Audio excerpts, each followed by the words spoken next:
Alright guys, Dominic here for Kit Guru, and it's about a week, just over a week now since GTX 1070 Ti launched, and we're bringing you another card review. So this is the ASUS model, it's the ROG Strix, Republic of Gamers Strix model, 1070 Ti.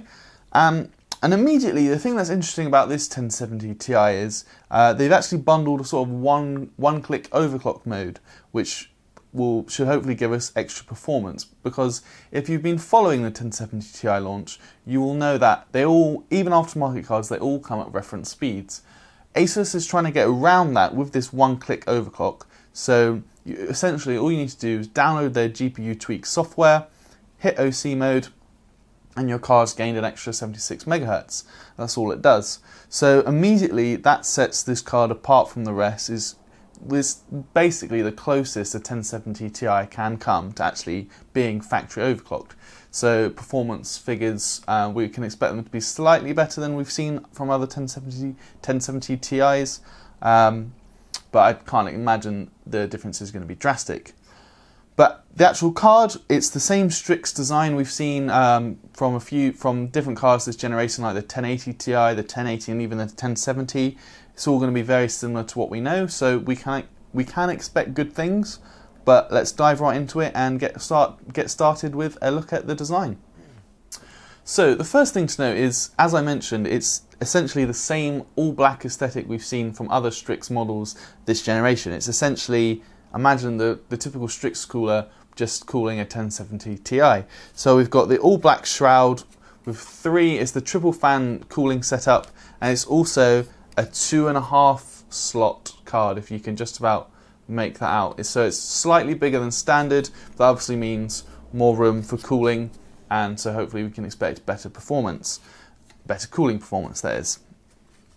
On the back, we've got this lovely classic Strix brushed metal finish to the back plate, and this little ROG logo cutout is of course RGB. You've got more RGB on the side underneath the card, kind of pulses through the sides, which is very nice. And then interestingly, actually they've only gone with one 8-pin power, which is reference. That's like the Founders Edition comes with a single 8-pin PCIe power plug.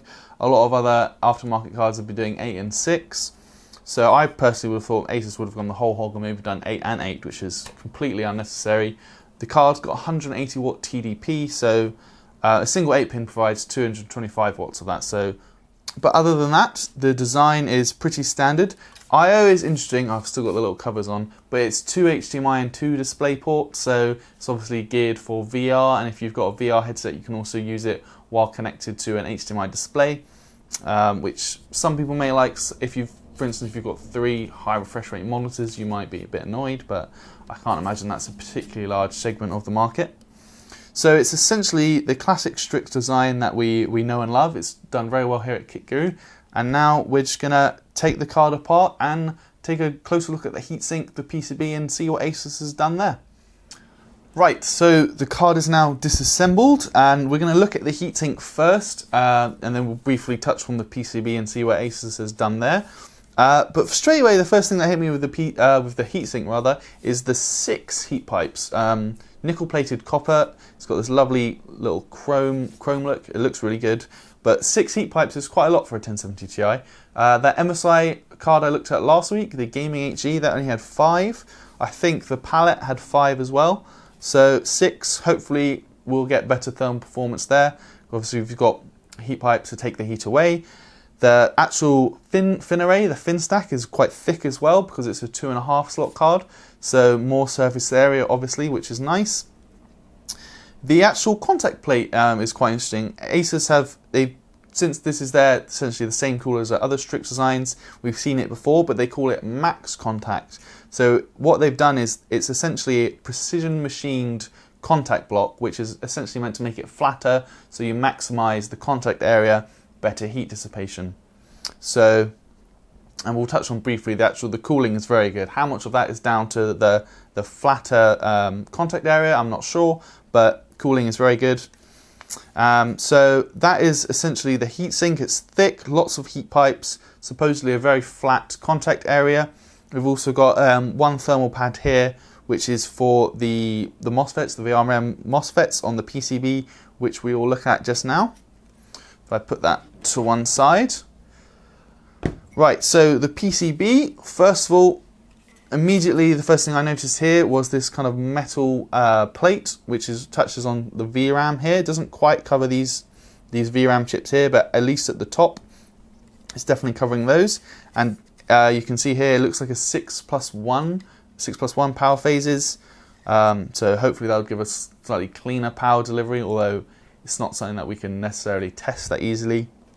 It's kind of a buzzword, isn't it? The more power phases, the better. But then I also wanted to quickly mention over here you can see there's an extra 2 4-pin headers. Those are actually fan headers, believe it or not. So we've seen it before, as I mentioned, but those are fan headers which you can plug in a case fan to, and then you'll have your fan curve, I guess, will be controlled by how hot the graphics card is rather than how hot your CPU is. So maybe you want to connect, maybe you have 2 case fans at the front of your case, you want the bottom one to sync with your GPU, you want the top one to sync with your CPU, and that way your bottom one might be spinning faster while you're gaming, because obviously we know in games you don't leverage the CPU nearly as much as the GPU, so it's just a very nifty way of getting potentially better cooling for your GPU, which obviously helps everyone. That's it really, that's a look at the PCB. It looks good. The heatsink is actually very effective because, just briefly touching on it, it's actually the best cooling performance I've seen yet. We saw a maximum temperature of 63°C under load with around 23°C ambient temperature, so that's actually mightily impressive.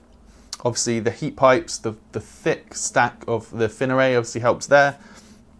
It's also very quiet. It's the quietest by a couple of decibels, quietest card I've tested by a couple of decibels, and it's actually the most efficient 1070 Ti as well. Obviously, full charts over on kitguru.net. I don't want to just read through all my charts here now, that's very boring. But if you want to have a look, kitguru.net, you can see all the testing we did and full details on the cooler and the results. So I'm just going to put the card back now and we'll go on and talk about performance. Right, so with the card now back together, we can discuss performance. Now, as I mentioned previously, ASUS has actually been slightly sneaky in that they've tried to do their best to get this to be a factory overclocked model. So what ASUS has done to get around that is they've implemented a sort of one-click overclock. So all you need to do is install your card, then you download GPU Tweak 2, and then when you open GPU Tweak 2, you can literally just one button at the top says OC mode, click OC mode, and it will apply a small overclock to the card. Essentially means it's about 1 to 2 frames per second faster than the other 1070 Ti's we have seen previously. So the actual overclock, all OC mode does is actually just add 76 MHz to the GPU core. It didn't do anything else, didn't touch the memory, didn't touch the power target or the temperature target. Literally, it's the same thing as just going into MSI Afterburner or whatever and hitting plus 76 MHz to the core. That's all OC mode did. So it's obviously not massive. I think they definitely could have gone a bit further. But you can obviously still manually overclock it yourself, and that's something we'll talk about in just a minute. But so overall performance, obviously I'm going to put the charts up for you, save me blabbering on about them. But essentially across all our tests, we saw it's just that 1 to 2% faster than the other 1070 Ti's we looked at last week. We looked at the Palette Super Jetstream. We also looked at the MSI Gaming 8G. And this Strix card, slightly faster as we would expect, because we obviously ran it in OC mode, so it had that plus 76 MHz. So what can I say? It's slightly faster than a 1070 Ti. Than the other 1070 Ti's we saw. It's faster than a 1070, not as fast as a 1080, it's a 1070 Ti. Overclocking, this card actually overclocked better than the other two I got. I managed to add plus 205 MHz to the GPU core, plus 575 to memory, and I also did that running with the fans at 100%, which surprisingly wasn't that loud for this card, which is quite nice. So with that overclock, it definitely is punching at GTX 1080 levels. You see it came top in a few tests, came just behind 1080 in other few tests. I'll put those on screen for you now as well. So we saw it last week as well with the MSI and the Palette cards. An overclocked 1070 Ti is essentially a 1080. This one is overclocked did the best. It was actually just around the 2.1 gigahertz mark. It was bouncing between 2088 megahertz and 2101 megahertz with that 205 megahertz overclock, I beg your pardon. So ASUS have done a good job there. It's a good overclocking card. Obviously, I can't guarantee if you buy this card your overclock is going to be the same, but it seems to overclock very well, and it was definitely pushing GTX 1080 levels of performance.